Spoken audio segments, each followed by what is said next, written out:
Tomorrow marks the International Day of Dwarfism Awareness, a day meant to sensitize the public on the condition that limits one's stature and body size. And in Kenya, a group had a gathering at the KICC a day prior to the commemoration to not only mark the event, but to send out a story message, one of resolve like never seen before. KTN's Timothy Otieno reports.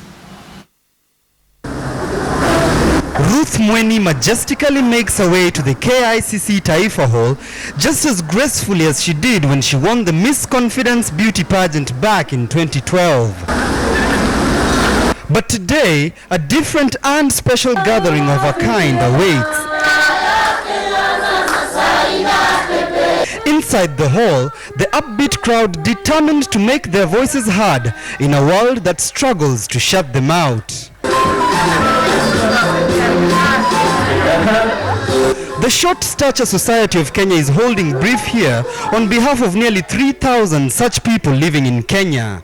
Ruth Mweni, the founder of the society, says the stigma for such people is stifling and her greatest resolve is to see persons of short stature in Kenya viewed differently. Despite our height, we can be able to be mothers, parents, we can be able to be MPs, governors, we can be able maybe to in the other next coming generations to be the president of the Republic of Kenya.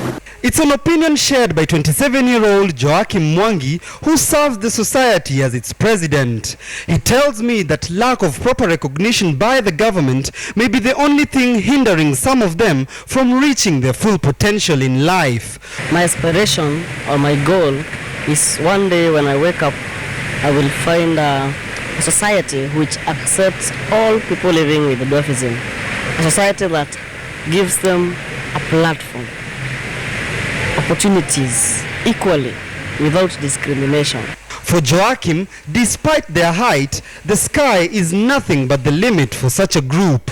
The group, however, failed to participate in several sporting tournaments in 2013 in the US due to lack of sufficient funding to sponsor their trip, despite qualifying under the Paralympic category. And for some like Philip Dawood, that should never happen again. Let's accept ourselves. Let's love ourselves. Let's know that God created us in a unique way, and God created people with the diversity. Already, the group is planning on forming a national football team. Never look down upon anyone unless you are admiring his or her shoe.